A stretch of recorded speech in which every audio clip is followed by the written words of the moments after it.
이제 오늘 살펴보게 될 이 다니엘 3장 초반에 보면은 이 느부갓네살 왕이 이제 그 자기를 높이기 위하여 어마어마한 크기의 금신상을 만듭니다. 그리고는 그 금신상에 강제로 절하도록 하는 그런 명령을 내리는 내용이 나오는데요. 근데 여기서 지금 성경이 그것을 이제 표현하고 있는 그 내용의 흐름을 한번 가만히 보십시오. 자, 먼저 3장 1절. 느부갓네살 왕이 금으로 신상을 만들었으니 높이는 60규빗이요 너비는 6규빗이라 그것을 바벨론 지방의 두라 평지에 세웠더라. 먼저 저는 이 1절에서 이 느부갓네살 왕의 이런 행동이 잘 이해가 안 되는 게 바로 앞 이제 2장 그 끝부분에 보면은 이제 그 다니엘의 꿈 해석 그 내용도 가르쳐 주지 않았는데 그 자기가 꾼 꿈의 내용과 그리고 또 그 내용의 해석을 하면서 다니엘이 어제 살펴봤지 않습니까?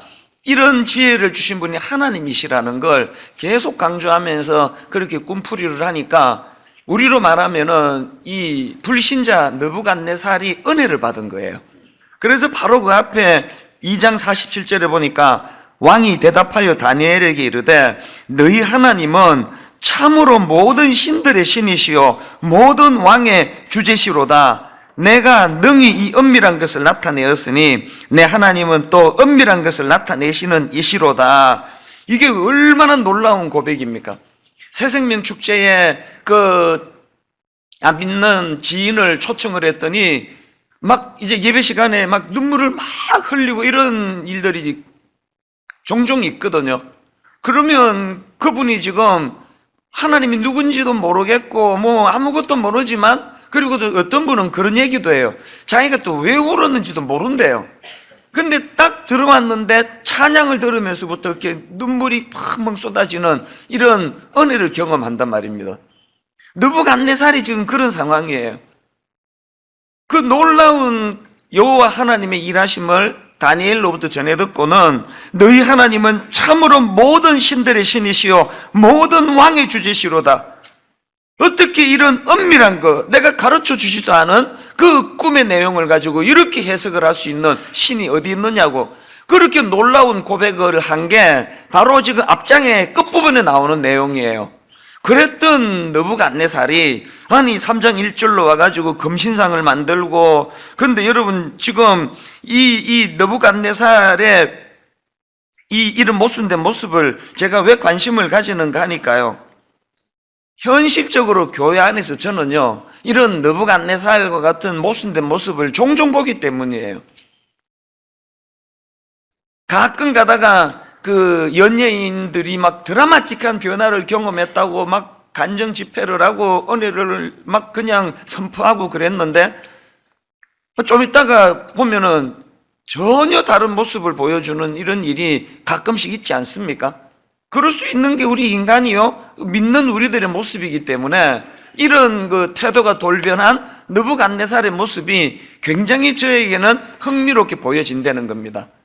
그래서 오늘 이제 이런 부분을 좀 살펴보려고 하는데요.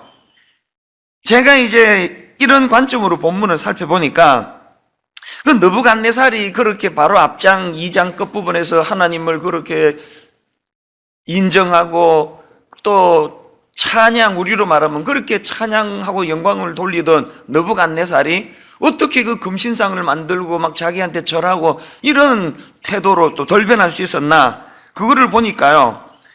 느부갓네살이 금신상을 만든 이유 두 가지를 제가 발견을 했는데요. 첫 번째, 이런 어처구니 없는 일을 저지른 이유가 뭐냐? 첫째로는요, 잘 들으셔야 됩니다. 은혜의 감격을 경험하고도 잘 변하지 않는 두 가지 성품이 있다는 거예요. 우리 모두에게. 은혜를 받아도 잘 변하지 않는 두 가지 성품 때문에 느부갓네살이 그런 짓을 저질렀는데 그 두 가지 성품 중에 첫 번째가 뭔지 아십니까? 교만과 자기 과시예요.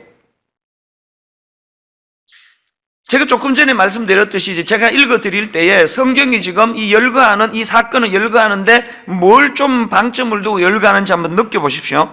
먼저 3장 1절. 느부갓네살 왕이 금으로 신상을 만들었더니 높이는 60규빗이요 너비는 6규빗이라 그것을 바벨론 지방의 두라 평지에 세웠더라. 이 60규빗을 미터로 환산하면은 대략 한 27m 정도가 된다는데요. 이걸 어느 교육자가 저한테 사진 그림을 보내왔어요. 이 파일을. 그걸 열어보니까 이 60규빗이 이게 뭘 말하는지가 확 눈에 들어오더라고요. 지금 서울의 롯데 빌딩인가 그거 100층이 넘는 그 빌딩이 분당에서도 보이잖아요. 그걸 느끼시면 돼요. 어마어마한 금신상을 세웠다고 지금 크기를 여기다 기록을 했고요. 그런가 하면 2절도 지금 뭘 강조하는지 한번 보세요. 느부갓네살 왕이 사람을 보내어 총독과 수령과 행정관과 모사와 재무관과 재판관과 법률사와 각 지방 모든 관원을 느부갓네살 왕이 세운 신상의 낙성식에 참석하게 하며 그냥 한 줄로 많은 사람을 초청했다 그러면 되는데 수령과 총독과 행정관과 이걸 계속 열거하는 의도가 뭘까요? 그 다음 5절에도 보세요. 그 낙성식의 규모가 얼마나 어마어마했는지 너희는 나팔과 피리와 수금과 삼현금과 양금과 생황과 및 모든 악기 소리를 들을 때에 엎드려 느부갓네살 왕이 세운 금신상에게 절하라. 이 5절 기록도 맨 마지막에 있는 앞에 거 다 생략하고 모든 악기를 동원하여 그러면 되는데 계속 이걸 열거하는 의도가 뭘까요? 지금 느부갓네살이 만든 금신상의 규모를 밝히는 거나 또 초청한 사람들을 막 계속 열거하는 거나 그 동원된 악기를 지금 계속 열거하는 거나 이것들이 지금 뭘 강조하는 거예요? 규모를 강조하는 규모. 그 규모를 강조함으로 느부갓네살의 어떤 점을 지금 부각시키고 싶은가 생각해 보니까요. 자기 과시예요, 자기 과시.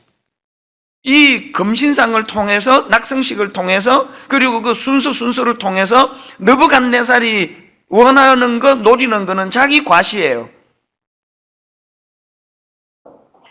제가 이런 느부갓네살의 모습을 보면서 새삼 느끼는 게요, 이 현실적으로 목회 현장에서 발견하는 그렇게 은혜를 받고 목사가 되고 장로가 되고 권사가 되고 오죽 은혜를 받았으면 그 신학교 가고 그랬겠습니까? 그러나 어찌할 수 없는 저를 위시해서 대화 속에서 얼핏 부인할 수 없는 그 자기 과시, 이걸 묻어나는 거를 참 이거를 가슴 아프게, 그러면서도 어쩔 수 없이 그렇게 은혜를 받아도 잘 없어지지 않는 게 교만과 그 교만에서 나오는 자기 과시라는 거예요.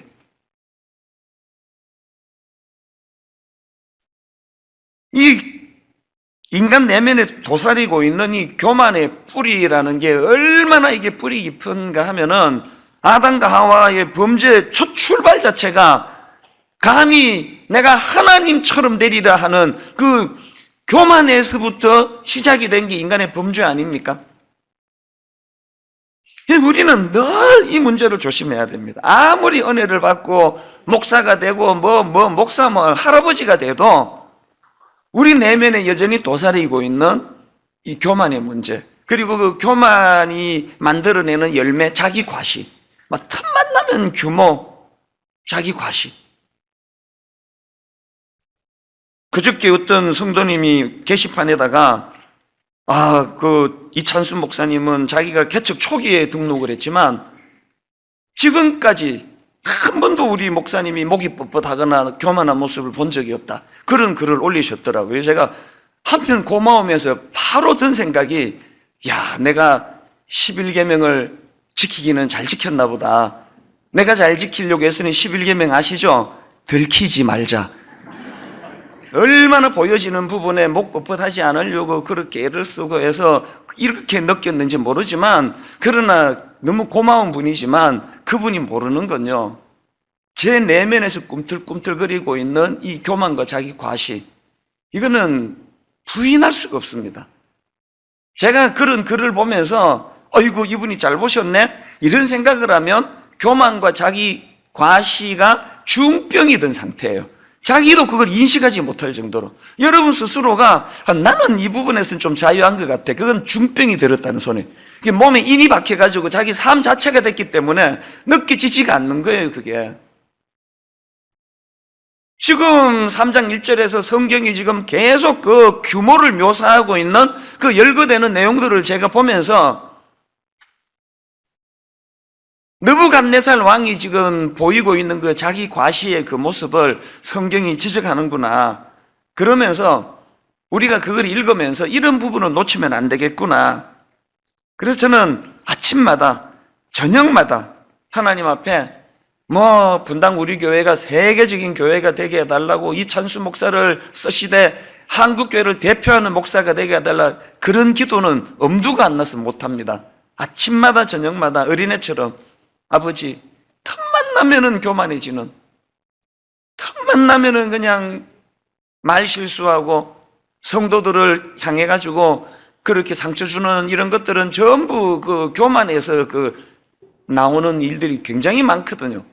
상대방을 얕잡아 보거나, 나는 굉장히 다 이룬 큰 교회 목사고 이 사람은 늘 내 교육을 받아야 되는 대상으로 생각하는 그 교만에서 늘 상대방에게 상처를 주는 거 아닙니까? 구약의 그 사울, 이분이 그 출발이 얼마나 겸손했는지 여러분 다 아시잖아요. 사무엘상 9장 21절에 보니까 사울이 대답하여 이르되 나는 이스라엘 지파의 가장 작은 지파 베냐민 사람이 아니니까, 또 나의 가족은 베냐민 지파 모든 가족 중에 가장 미약하지 아니하니까 당신이 어찌하여 내게 이같이 말씀하시니까. 이렇게 첫 출발이 이 겸손 그 자체로 시작한 인물이 사울 아닙니까? 그리고 이런 출발부터 겸손했던 사울에게 하나님이 얼마나 많은 은혜를 베풀어 주십니까? 그러니까 우리 생각에 원래부터 겸손했던 사울에게 이렇게 큰 은혜가 부어졌으니까 그 겸손이 얼마나 그 하나님을 향한 그런 겸손한 종의 모습으로 드러났을까 싶은데요, 우리가 알고 있는 결과는 다 아시잖아요. 완전히 다른 모습이에요. 사무엘상 15장에 보면은 사울 왕이 아말렉과의 전투에서 승리한 후에 뭘 세웠는가 보니까 사무엘상 15장 12절, 사무엘이 사울을 만나려고 아침에 일찍 일어났더니 어떤 사람이 사무엘에게 말하여 이르되 사울이 갈멜에 이르러 뭘 세웁니까? 자기를 위하여 기념비를 세우고. 이게 진짜 이해가 안 되는 게요, 그 사무엘상 15장 초반에 보면은 그 전쟁은 전적으로 하나님이 명하시고 하나님이 주관하시는 전쟁이에요. 모든 전쟁이 다 그렇지만 이 15장에는 그걸 더 강조를 합니다. 그러면 그 전쟁에서 승리를 하면은 사울 왕이 누구를 위한 기념비를 세워야 됩니까?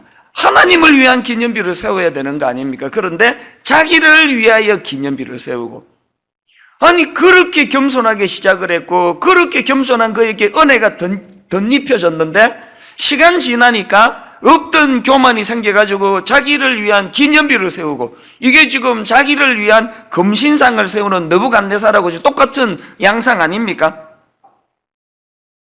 내버려두면 저절로 자라는 게 잡초고요, 내버려두면 저절로 자라는 게 교만이고요, 내버려두면 저절로 자란 교만이 만들어내는 열매가 자기 과시예요. 그래서 그 대화 중에 막 계속 그런 자기 과시가 많은 사람들을 만나면 저는 그 사람이 막 그렇게 크게 보이지 않고 좀 안쓰러워요. 그 내면이 얼마나 그 허함은 이러시나. 저희 교회가 그 헌금 주머니 돌리지 않는 이유 아시죠? 명단에 맨날 헌금 많이 내는 사람 이름 올리고 하면은 이게 나중에는 자기 과시가 될까봐 저희가 헌금 안 읽어드리는 이유 아시죠? 그리고 또 저희는 한 번씩 그 가평을 위해서 5억을 헌금하는 분도 계시고 2억을 헌금하는 분도 계시고 1억을 헌금하는 분도 계시고 단 한 번도 그분들 이름을 공개한 적이 없는 거 아시죠? 왜 안 할까요? 그것이 너무나 겸손으로 시작했지만 자기 과시로 흐를까 봐. 그래서 우리 교회 성도님들의 헌금이 저는 너무 순결한 거예요.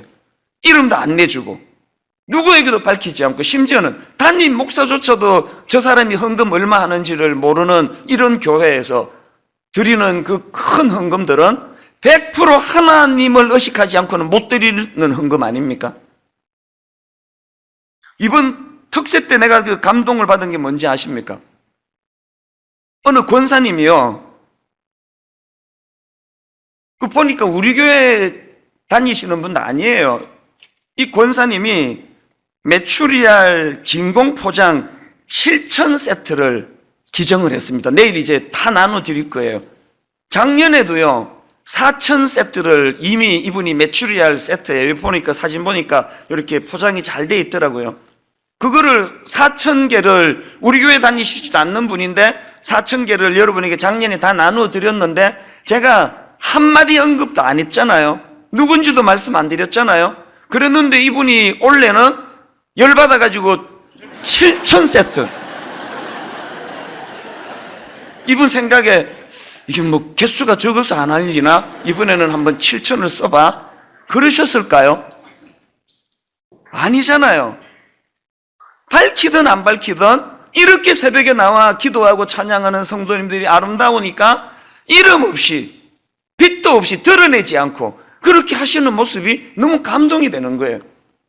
내일 여러분 그 7,000명 분에 저렇게 그 무슨 떡하고 음료하고 또 뭐 이게 나가니까요, 이 금액이 굉장히 크더라고요. 이게 뭐 2천 몇백만 원이 들어가는가? 그래서 우리가 한 푼도 이거는 헌금으로 하지 말고 우리 성도님들이 십시일반으로 하자고 그렇게 광고를 했더니 어떤 성도님 한 분이 본인이 전액을 다 하겠다는 거예요. 이걸 내가 다 하게 해달라고.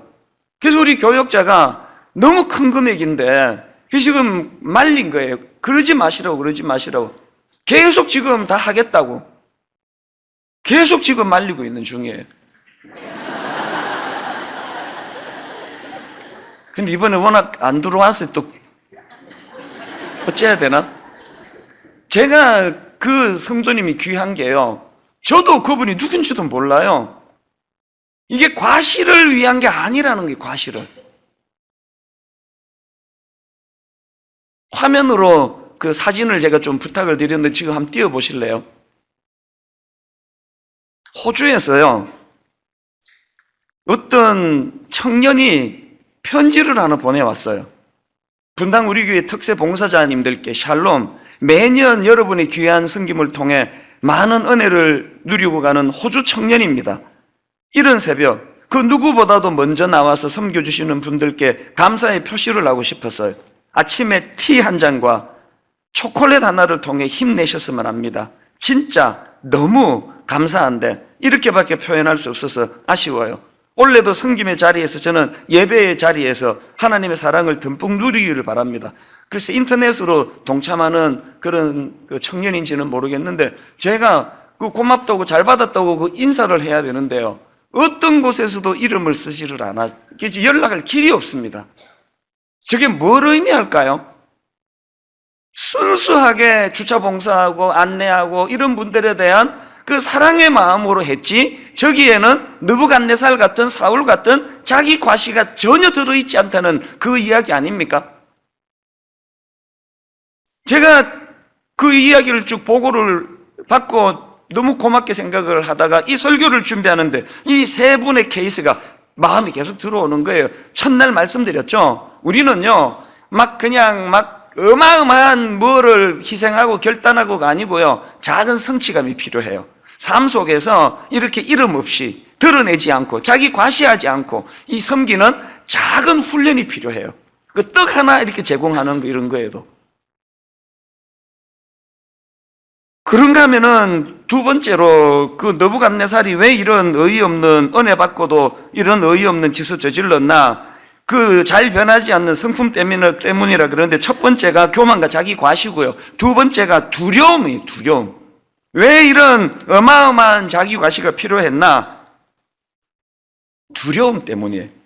3장에서 이렇게 뜬금없이 화려한 금신상을 만들고 낙성식을 거행하고 이 모든 자기 과시라는 감정 이면에는 느부갓네살의 두려움이 도사리고 있는 거예요.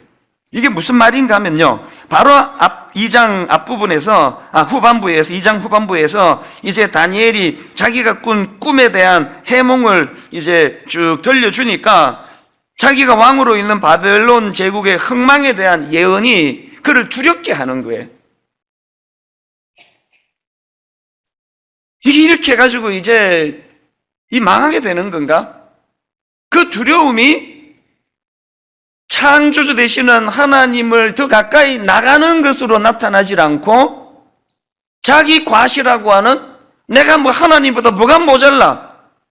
내가 하나님보다 못할 게 있는 줄 알아? 내 금신상 한번 만들어봐, 보여줘. 여러분, 인간의 그 자기 과시 내면에는 항상 두려움이라는 게 있습니다. 두려움. 여러분, 느부갓네살처럼 이렇게 과도한 자기 과시나 또 막 다 절해라 막 이런 말도 안 되는 그런 명을 내리고 하는 이런 사람들을 보면은요, 사실은 그게 불쌍한 사람들이에요. 그 갑질 그러는데요, 사실은 그 갑질 당하는 그 사람이 불쌍한 게 아니고요, 갑질하는 그 인간이 불쌍한 인간이에요. 그렇게 화려한 갑옷으로 치장하고 있지만 내면에 자기 자신에 대한 두려움이 있는 거예요. 자기 자신을 인정할 수 없고 신뢰할 수 없으니까 점점 그렇게 억압하는 것으로, 갑질하는 것으로, 그런 형태로 드러나는 거 아닙니까? 그러니까 누가 여러분한테 그렇게 갑질하면은 거기에 막 열받아가지고 반응할 필요 없이 속으로 혀 차시면 돼. 불쌍한 것. 얼마나 내면이 허하면 저런 짓을 할까? 그렇게 넘어가시면 돼요.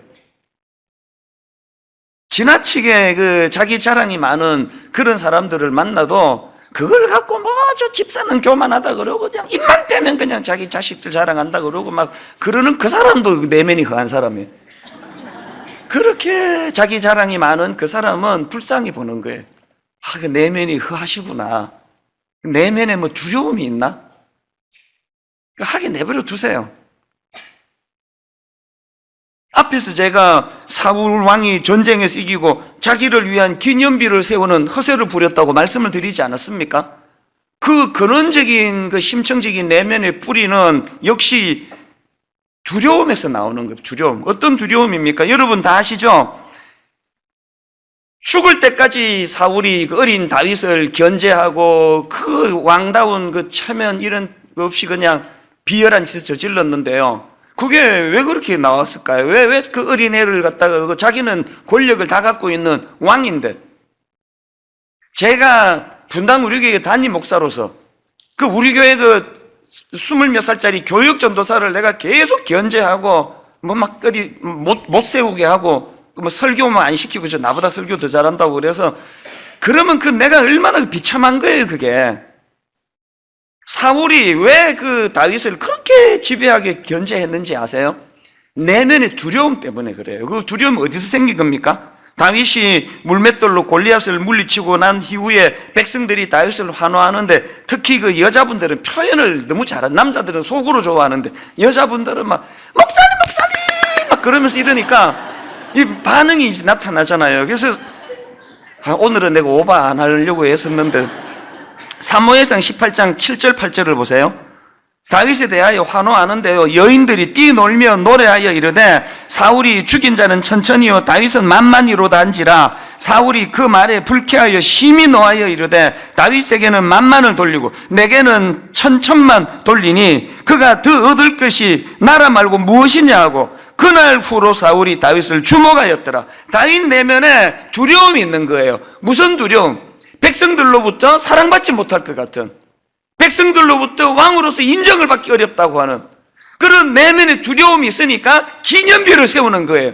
나 이런 일 한 거 기억해 달라는 거 아닙니까? 누가 은혜 받고도 느부갓네살과 같은 미숙한 짓을 한다고요? 그 내면의 두려움의 문제를 하나님 앞으로 갖고 가지 않고 자기가 그걸 어떻게 해보겠다고. 그래서 여러분, 우리가 마음에 이런 두려움이 찾아오면요, 뭘 확신해야 되느냐? 디모데후서 1장 7절, 하나님이 우리에게 주신 것은 두려워하는 마음이 아니요, 하나님이 우리에게 주신 것은 두려워하는 마음이 아니요 오직 능력과 사랑과 절제하는 마음이니. 그리고 그저께 읽어드린 시편 56편 3절, 내가 두려워하는 날에는 뭘 하라고요? 내가 주를 의지하리이다. 또 4절에 내가 하나님을 의지하고 그 말씀을 찬송하올지라. 내가 하나님을 의지하였은즉 두려워하지 아니하리니. 오늘 여러분 내면에 두려움이 있다면 두 갈래 앞에 지금 교차로 앞에 서 있는 거예요. 느부갓네살 길로 가서 자기 과시로 빠지거나 다윗처럼 또 바울처럼 신앙의 많은 인물들처럼 그 두려움의 문제를 또 오늘 본문의 주인공 다니엘처럼 본문의 주인공이 아니라 지금 살펴보고 있는 내가 하나님을 의지하였은즉 두려워하지 아니하리니 하나님을 의지했더니 두려움이 사라지네. 이런 걸 소소하게 삶 속에서 많이 경험하게 되는 저와 여러분 되시기를 바랍니다. 이게 첫 번째 이유였고요. 그런가 하면 이제 큰 두 번째로 하나님을 인정했던 느부갓네살이 금신상을 만든 두 번째 이유가 있습니다. 뭐냐? 문제를 자기 힘으로 풀려는 태도 때문이에요. 은혜 받고도 왜 우리는 자꾸 느부갓네살과 같은 미숙한 짓을 하느냐? 여전히 문제를 자기 힘으로 풀려는 느부갓네살 같은 태도 때문이에요. 앞장인 2장에서 다니엘이 풀어준 꿈 해석은요, 지금도 학자들 사이에 논란이 일어날 정도로 신학적으로 엄청 어려운 이야기예요. 그런데 여러분, 그 불신자로 해당되는 요즘으로 치면 그 이방인 느부갓네살이 그 심오한 꿈풀이의 뜻을 어떻게 다 알았겠습니까만, 그러나 상식적으로 느부갓네살이 다니엘의 꿈풀이를 통해 두 가지는 알았을 거 아닙니까? 집에 가서 그 2장 끝부분의 꿈 내용을 한번 살펴보세요. 적어도 두 가지 사실은 분명히 알았을 거예요. 자기가 알게 된 첫 번째 꿈풀이를 통해 알게 된 느부갓네살의 깨달음 첫째가 뭐예요? 아무리 강해 보이는 제국이랄지라도 영원히 지속되지 않는다. 이거는 자기가 알게 된 거 아닙니까? 그리고 더 중요한 그 두 번째 깨달음이 뭐였을까요? 눈에 보이는 이 세상의 모든 제국들은 사실은 하나님이 다스리시고 하나님이 통치하신다는 사실, 이 사실에 대한 깨달음이 있으니까 하나님을 찬양한 거 아닙니까? 근데 왜 하나님이 통치하시고 아무리 강해 보이는 제국이랄지라도 영원하지 않다는 것, 하나님이 주권자가 되신다는 걸 알고 깨닫고 그것을 시인하고 찬양했음에도 불구하고 왜 3장 1절에 와가지고 금신상을 왜 또 만드는 겁니까? 여러분 그 3장 1절을 다시 한번 보세요. 여기에요, 느부갓네살 왕이 금으로 신상을 만들었으니 하는 이 말씀하고 대조되는 말씀이 바로 그 앞에 나오는 2장 끝부분에 다니엘의 꿈 해몽 내용과 이게 대조가 됩니다. 자 보십시오. 2장 32절. 그 우상의 머리는 순금이요, 가슴과 두 팔은 은이요, 배와 넓적다리는 노시요, 그 종아리는 쇠요, 그 발은 얼마는 쇠요, 또 얼마는 진흙이었나이다. 지금 꿈 해몽을 통해 깨닫게 되는 하나님이 지금 가르쳐 주시는 이 각 제국들의 모습은 금으로 시작했는데 점점 이제 은으로, 노스로, 또 그 다음에는 진흙으로 이렇게 바뀌어지는 그런 내용들을 느부갓네살이 듣고 왜 3장에서 금으로 완전히 도배한 금신상을 왜 만들었을까요?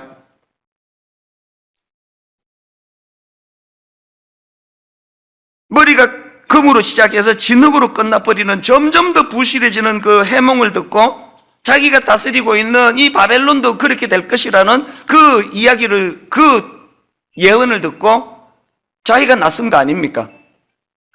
몸 전부를 금으로 치장을 한 금신상을 나는 만들어낼 수 있다. 우리에게는 이런 모습이 없습니까? 모든 문제를 하나님을 배제하고 자기 힘으로 풀려고 하는 이런 악한 본능이요. 그 구약에요, 이것과 관련해서 그 대조되는 두 인물이 있는데 아브라함하고 조카 롯이에요. 이제 아브라함하고 그 아브라함의 목자들하고 롯의 목자들하고 자꾸 이제 그 다투고 그래가지고 갈등하다가 둘이 이제 결별하기로 했는데요. 그 과정에서 지금 문제를 자기 힘으로 풀려는 느부갓네살과 같은 태도와 하나님을 의지하는 바벨론 다니엘과 같은 태도가 이 두 사람에게서 그대로 나타나요. 자, 먼저 롯의 선택을 한번 보십시오. 지금 땅을 선택해야 되는데 롯은요, 창세기 13장 10절. 이에 롯이 눈을 들어 요단 지역을 바라본 적 다시요, 이에 누가 봤습니까? 롯이 봤어요. 롯이. 이에 롯이 눈을 들어 요단 지역을 바라본즉 소알까지 온 땅에 물이 넉넉하니 여호와께서 소돔과 고모라를 멸하시기 전이므로 여호와의 동산 같고 애굽 땅과 같았더라. 여기서 지금 강조되는 게 롯이 눈을 들어 요단 지역을 바라본즉 그리고는 즉각적으로 선택한 거예요. 그 즉각적으로. 첫날이었던가 둘째 날이었던가요? 우리가 갖고 있는 믿음 없음의 반응은 바로 즉각적으로 결정하는 거예요. 다니엘은 시간을 벌고 하나님 앞으로 나가는 게 지금 롯에게는 안 보입니다. 그런가 하면은 14절에 나오는 아브라함의 모습은 달라요. 13장 14절입니다. 롯이 아브라함을 떠난 후에 여호와께서, 아까는 롯이 눈을 들어 그랬는데요, 여기에는 여호와께서 아브라함에게 이르시되 너는 눈을 들어 너 있는 곳에서 북쪽과 남쪽 그리고 동쪽과 서쪽을 바라보라. 무슨 차이가 납니까? 아브라함은 조카 롯이 즉각적으로 지 눈으로 보고 즉각적으로 판단한 것과는 달리 하나님의 인도하심을 기다린 거 아닙니까? 하나님의 인도하심.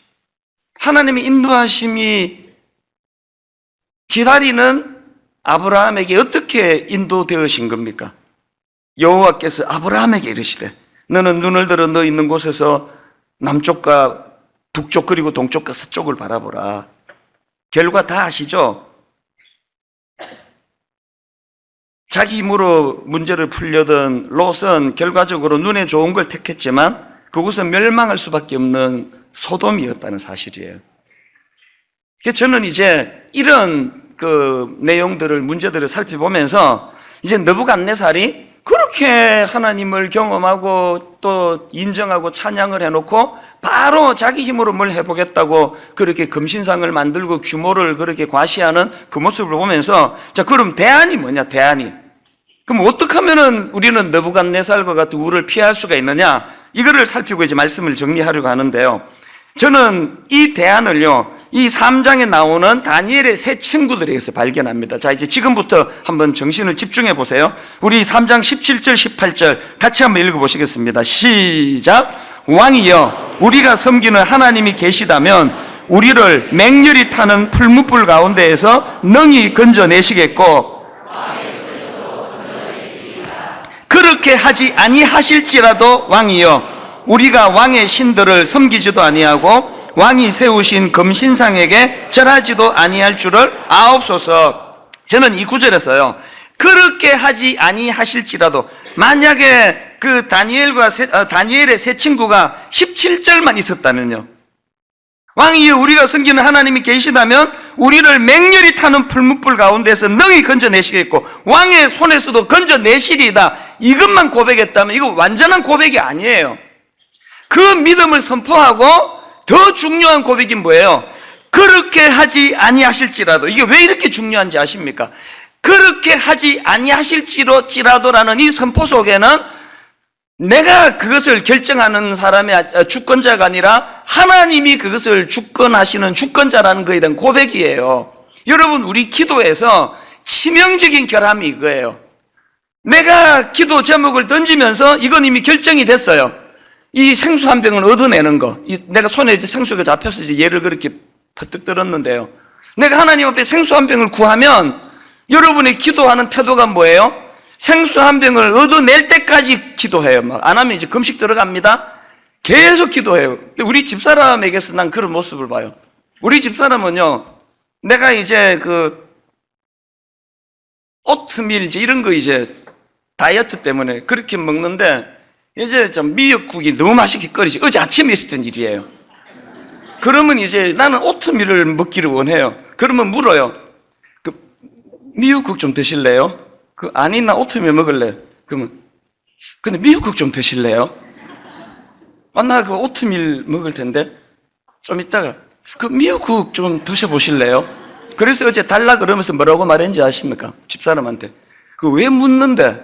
결국은 줄 거면서. 이 사람은 결국은 미역국을 달라라고 말할 때까지 물어요. 이게 딱 기도하는 우리의 태도 아닙니까? 이미 미역국 주기로 된 거는 태초에 이미 섭리가 돼 있고, 이 무지몽매한 남편이 그걸 거절하니까 예스라고 할 때까지 계속 물어가지고 결국은 미역국을 내놓으로 말미암아 절차는 굉장히 민주적으로 남편의 그 의사를 자기가 존중해서 이렇게 미혹을 냈지만 결국은 먹지 않을 수 없는 그 구도를 만드는 게 우리의 기도라니까요. 여러분의 기도에 그리 아니하실지라도가 빠지면요, 딱 그 꼴이에요. 하나님은 여러분의 덜러리밖에 더 됩니까? 안 주면은 그 하나님 아닌데? 응답 안 해주면 그건 무능한 하나님인데? 그 윌리엄 필립이라는 분이 왜 기도하는가라는 그 책을 썼는데 거기 보면은 기도와 하나님의 주권 관계를 진짜 잘 설명했습니다. 우리 그리스도인들의 잘못된 기도관을 딱 한마디로 이렇게 표현합니다. 기도하면 바뀐다. 이게 아주 잘못된 기도관이에요. 기도하면 바뀐다. 이게 뭐 완전 틀렸다고는 할 수 없지만 이게 왜 위험하냐고요? 하나님의 선택권, 하나님의 주권을 방치한 거 아닙니까? 그래서 그 책에 보면은요, 기도하면 바뀐다라는 인식에서 기도는 하나님의 생각을 따라 생각하는 것이다라고 기도에 대한 인식이 바뀌어질 때 온전한 기도가 돼요. 다시요. 여러분, 기도하면 바뀐다라는 이거 굉장히 중요한 믿음이에요. 그럼에도 불구하고 한 단계 더 높은 기도에 대한 인식으로 바뀌어야 돼요. 어떻게 해요? 기도하면 바뀐다 해서 기도는 하나님의 생각을 따라 생각하는 것으로 바뀌는 도구라는 거라는 거예요. 기도해도 안 바뀐다는 그 1단계 그 불신에서부터 기도하면 바뀐다는 2단계로 넘어가는 건 좋은 일이지만 여기에서 기도는 하나님의 생각을 따라 생각하는 것으로 이 기도의 인식이 바뀌어져야 돼. 이게 오늘 본문에서 새 친구가 말하는 그리 아니하실지라도예요. 결론을 맺으면서요, 여러분, 사도 바울이 자기가 인식하는 기도가 기도하면 바뀐다였다면 그 자기가 그 가시의 문제를 놓고 3번이나 간절히 하나님께 구하는데 냉정하게 기도를 응답하지 않는 하나님에 대해서 엄청 시험에 빠졌을 거예요. 그러나 바울은 기도하면 바뀐다라는 인식을 가진 게 아니라 기도는 하나님의 생각을 따라 생각하는 것이다라고 인식이 바뀌었기 때문에 하나님의 거절을 어떻게 해석하는지 다 아시죠? 고린도후서 12장 8절, 이것이 내게서 떠나가게 하기 위하여 내가 3번 주께 간구하였더니 나에게 이르시기를 내 은혜가 내게 족하도다. 이는 내 능력이 약한 데서 온전하여짐이라 하신지라. 그랬더니 기도는 하나님의 생각을 따라 생각하는 것이라는 인식을 가진 바울이 이렇게 그것을 해석합니다. 그러므로 도리어 크게 기뻐함으로 나의 여러 약한 것들에 대하여 자랑하리니 이는 그리스도의 능력이 내게 머물게 하려 함이라. 결론을 이렇게 맺습니다. 여러분, 우리가 은혜 받고도 느부갓네살처럼 그런 미숙한 자리에 빠지지 않으려면 이제 교만과 자기 과시 그리고 두려움이라는 감정을 하나님께 가져가시고요, 그런가 하면은 문제를 자기 힘으로 풀려는 태도를 내려놓고 하나님의 주권을 인정하는 거예요. 그렇게 하지 아니하실지라도. 4세기경 그 사막의 수도사들이 맨 처음 만들었다고 전해지는 이 7가지 대죄 시리즈가 있습니다. 그 7가지 그 대죄가 어떤 것들인가 보니까 교만, 질투, 분노, 나태, 탐욕, 탐식, 정욕, 뭐 이렇게 7가지인데요. 이 7가지 어떻게 나왔나 보니까 그래도 경건한 삶을 살려고 몸부림치던 그 사막의 수도사들이 이 수도 생활의 가장 위협적인 것들이 뭘까를 정리를 해보니까 이 7가지로 정리가 되더라는 겁니다. 제가 7가지를 하나하나 이렇게 살펴보다가 제 마음에 이 교만이라는 항목이 이게 제일 먼저 나온다는 거기에 마음에 주목이 되는 것을 제가 경험을 했습니다. 이 교만이 그만큼 이 심각한 문제를 유발시키는구나. 그래서 이 토마스 아퀴나스는 이 교만의 심각성을 강조하기 위해서 이런 명언을 남겼습니다. 교만은 모든 죄악의 어머니이다. 모든 죄의 출발이 이 교만에서부터 시작된다는 뜻 아닙니까? 그러고 보면은 인류 최초로 아담과 하와를 유혹할 때 사단이 사용했던 무기가 이 교만 아닙니까? 먹어라. 하나님처럼 될 것이다. 그래서 C.S. 루이스도 이 교만과 관련해서 재밌는 말을 했는데요. 교만에 비하면 다른 죄들은 벼룩에 물린 자국과 같다. 되게 재밌는데 참 많은 생각을 하게 하는 것 같아요. 이 교만이라는 게 얼마나 이게 치명적인가 하면 교만에 비하면 다른 죄들은 벼룩에 물린 자국과 같다. 그래서 우리가 이 교만의 문제를 절대로 간과해서는 안 된다는 것을 알 수 있는데요. 그 문인수 목사님이 쓴 그리스도인의 착각 25, 그 책에 보면은 유명한 그 에피소드 하나를 담고 있습니다. 어느 날 성 어거스틴의 제자들이 스승님에게 이런 질문을 합니다. 선생님, 그리스도인들의 최고의 덕목은 무엇입니까? 이렇게 대답했습니다. 첫째는 겸손이다. 둘째는 무엇입니까? 둘째도 겸손이다. 셋째는 무엇입니까? 셋째도 겸손이다. 그래서 질문이 이렇게 바뀌어서 다시 던져졌습니다. 그럼 겸손의 반대는 무엇입니까? 교만이다. 그랬더니 제자들이 이런 질문을 다시 던졌습니다. 선생님, 교만이란 무엇입니까? 그랬더니 어거스틴이 이렇게 대답했습니다.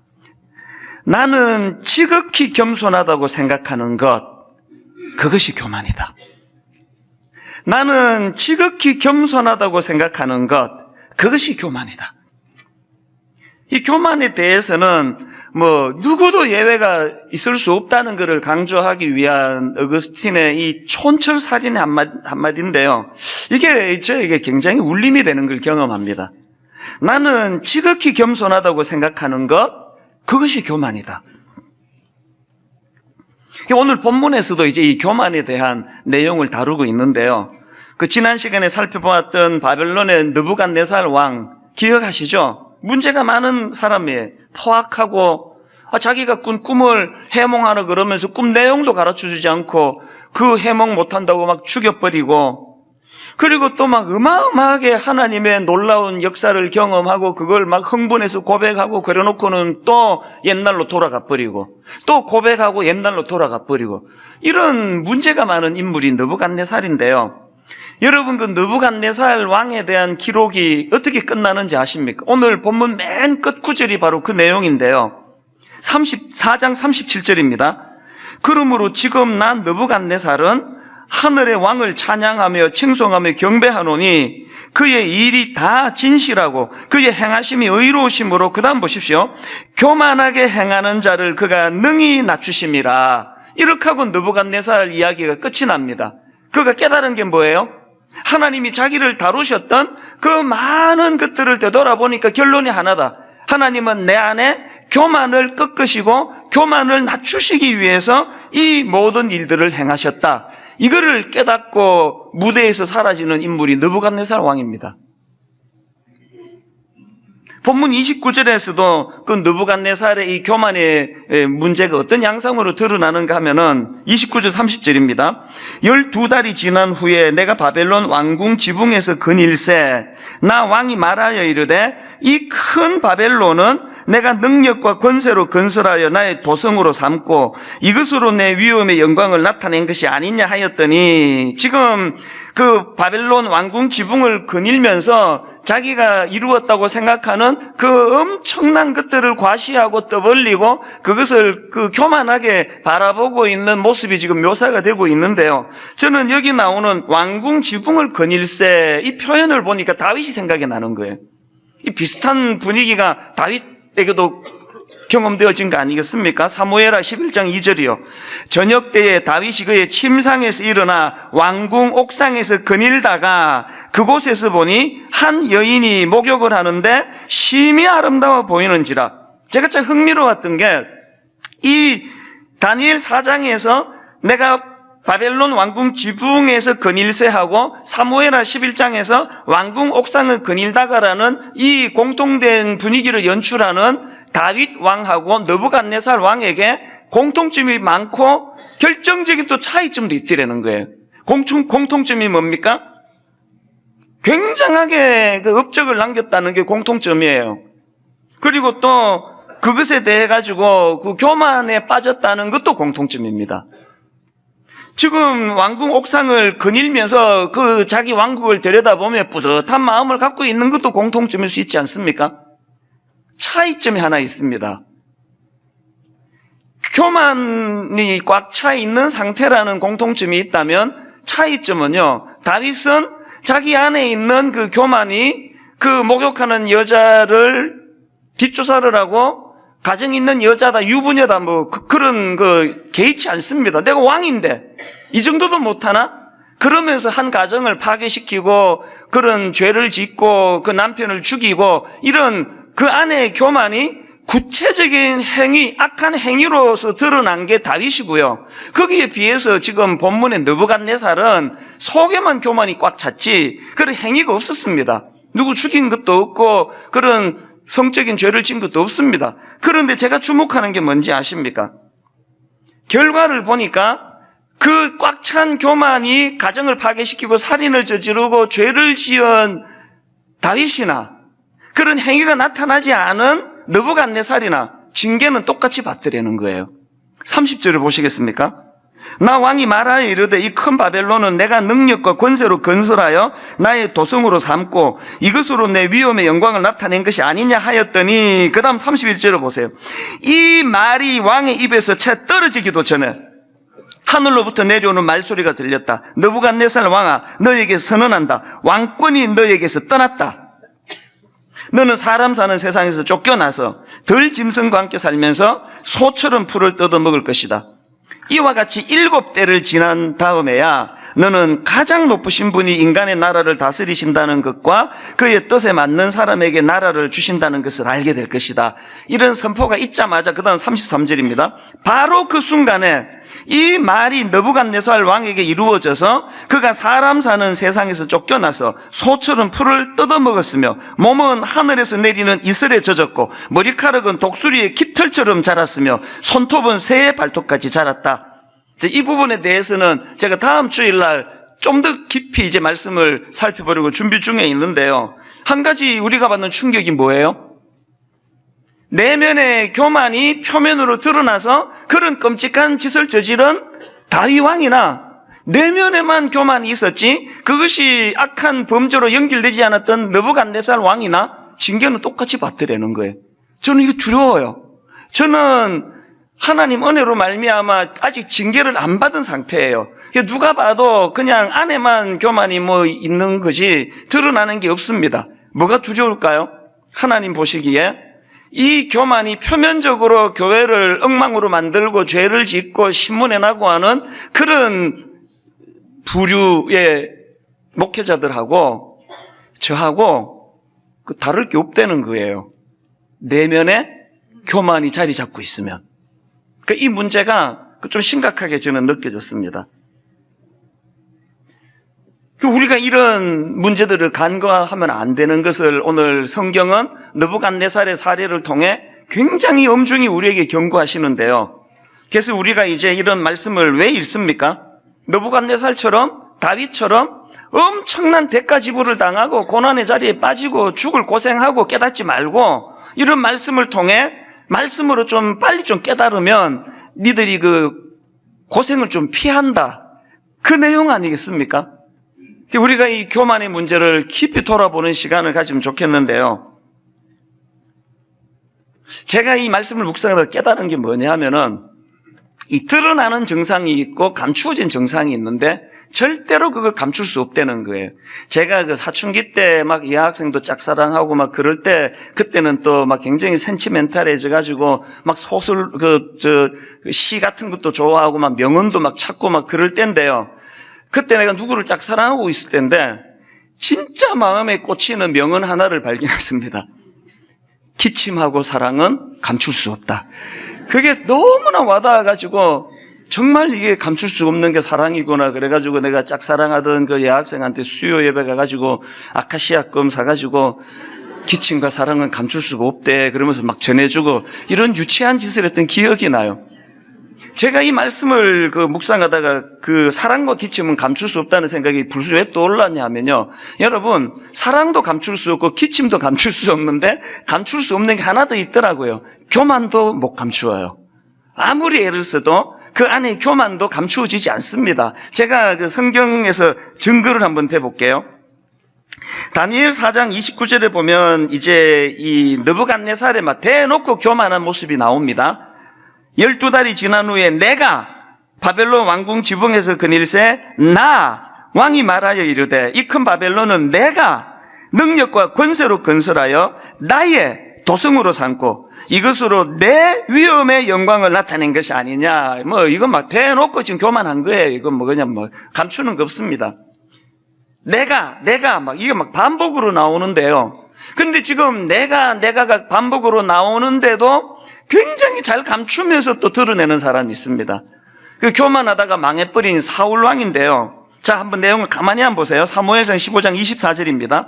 사울이 사무엘에게 이르되 내가 범죄하였나이다. 내가 여호와의 명령과 당신의 말씀을 어긴 것은 내가 백성을 두려워하여 그들의 말을 청종하였음이니이다. 청하오니 지금 내 죄를 사하고 나와 함께 돌아가서 나로 하여금 여호와께 경배하게 하소서. 여기 지금 사울왕의 내가는요, 느부갓네살의 내가랑 차원이 다른 얘기예요.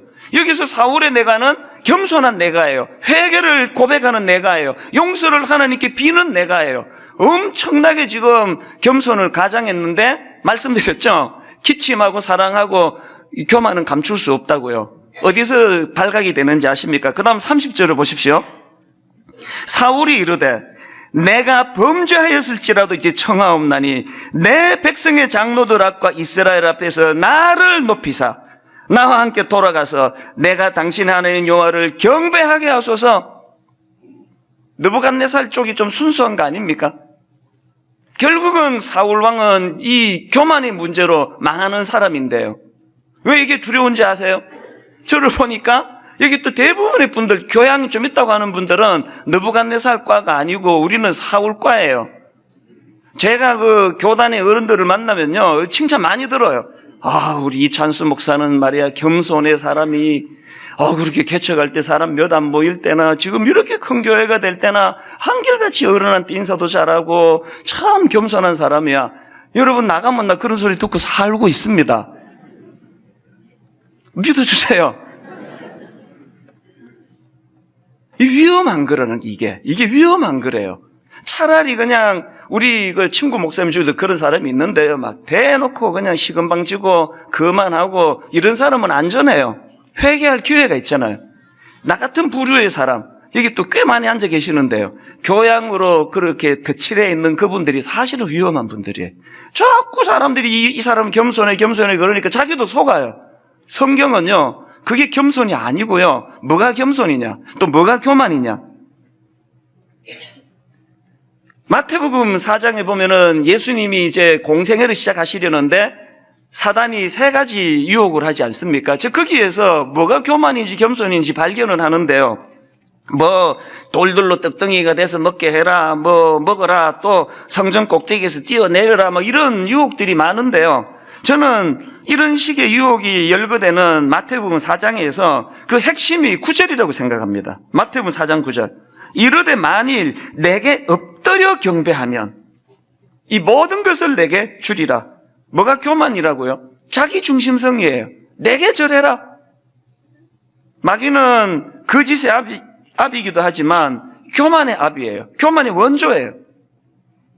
뭐라고 예의를 갖추어가지고 그냥 인사 잘하고 겸손한 사람이라는 소리를 들어도 그 내면에 내가 나를 높이사 자기중심성.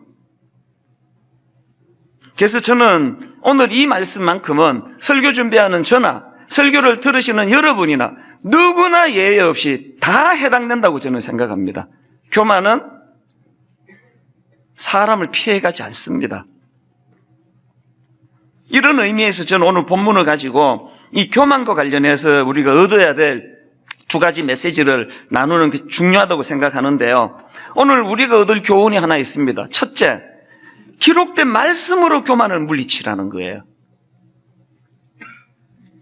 느부갓네살 왕의 교만, 또 그 왕의 교만으로 인해 그가 겪어야 했던 엄청난 고난, 고초, 이런 것들을 여기 왜 기록해 줬습니까? 그리고 이걸 계속 너는 말씀을 묵상해라, 큐티 좀 해라, 성경 좀 읽어라.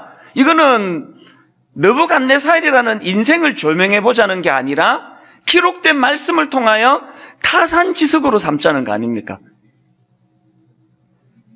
앞에서 언급한 그 마귀의 3가지 유혹을 예수님이 무엇으로 물리치셨는지는 몇 번이나 말씀드렸던 유명한 말씀 아닙니까? 마태복음 4장 4절입니다.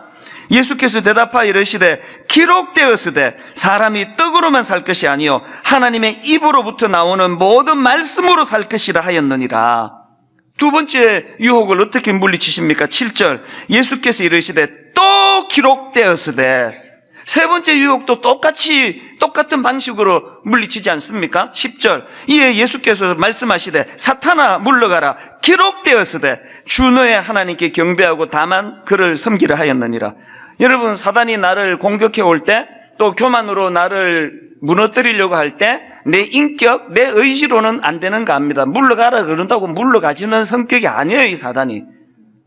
말씀이 내 안에 많이 심어져 있어서 이 공격에는 이 말씀으로 응수하고 저 공격에는 저 말씀으로 응수하는 말씀이 내게 풍성할 때 기록된 말씀이 사단의 유혹을 특별히 교만으로 이끌려는 사단의 공격을 이길 능력이 되는 줄로 믿습니다. 저는 이런 면에서 욥기 42장 5절 6절 이 유명한 말씀인데 이번 한 주간 동안 이 말씀으로 제가 참 많은 깨달음을 얻었습니다. 자, 욥기 42장 5절 6절을 보십시오.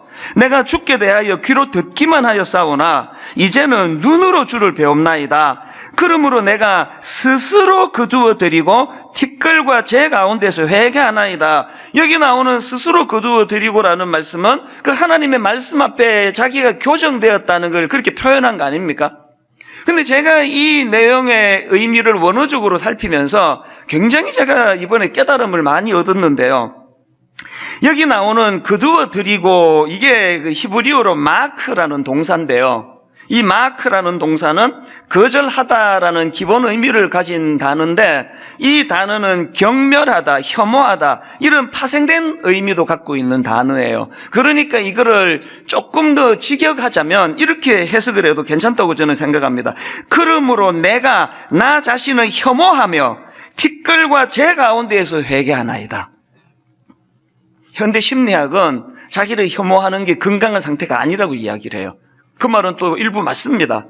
내가 나를 귀히 여기고 나를 존중히 여기고 자존감이 높아야지 내가 나를 혐오해가지고 어떻게 건강한 자아상이 되겠습니까?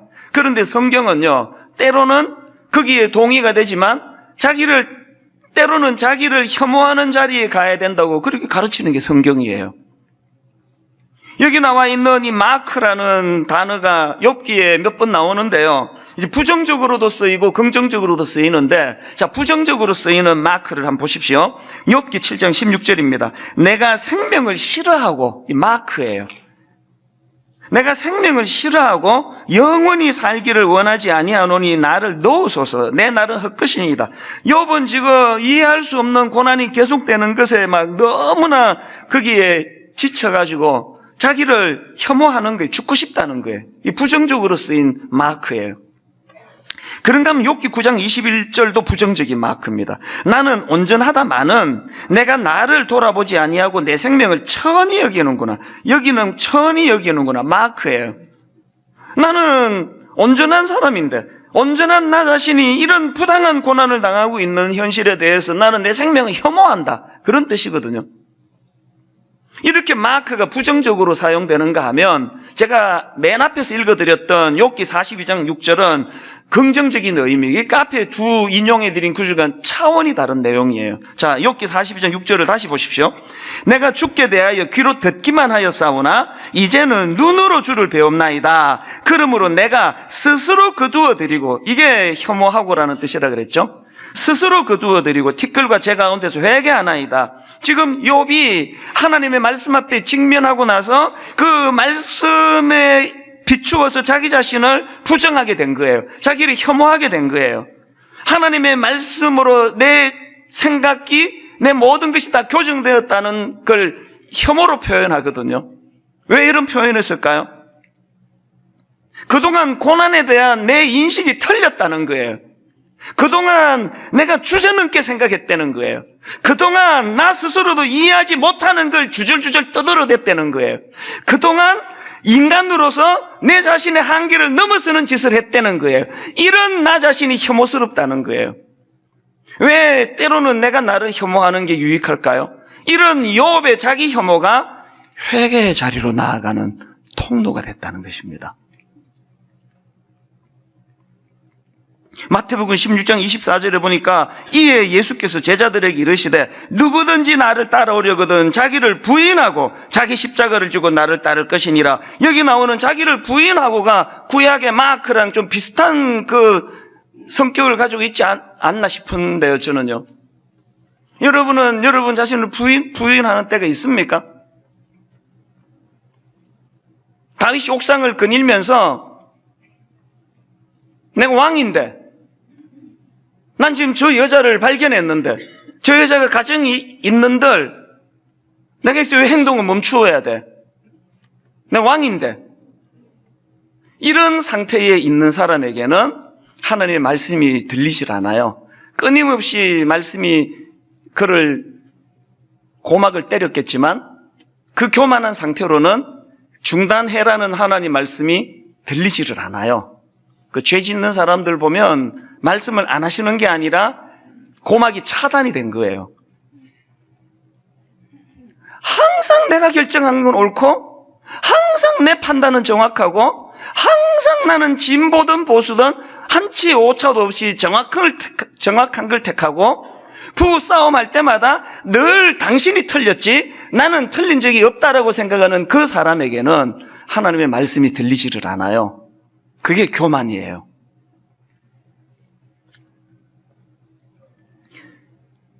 바벨론에서 그리스도인으로 살기라는 그 책에 보니까 그 다니엘의 삶의 특징을 세 가지로 규정하더라고요. 다니엘은 소망의 사람이었다, 겸손의 사람이었다, 지혜의 사람이었다. 그래서 다니엘을 규정 지으려면 이 세 단어, 소망, 겸손, 지혜, 이것으로 특징을 짓는다고 하니까 느부갓네살하고 다니엘하고 결정적인 차이는 교만과 겸손으로 나뉘어질 수 있다는 거 아닙니까? 그러면 다니엘은 도대체 어떻게 뭘 했길래 그가 겸손한 사람이라고 인정을 받을 수 있었느냐? 그거 왜 그러냐? 다니엘이 겸손의 사람일 수밖에 없는 거는 지난 특세 때 말씀드렸죠. 다니엘에게는 삶 속에서 행동하기 전에 하나님의 말씀이 늘 먼저 들려졌다는 거예요. 그래가지고 그 다니엘 2장 16절 특세 때 인용해 드린 거 기억하시리라고 생각되는데요.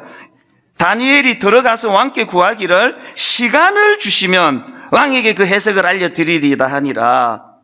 다니엘이 구하는 게 뭐예요?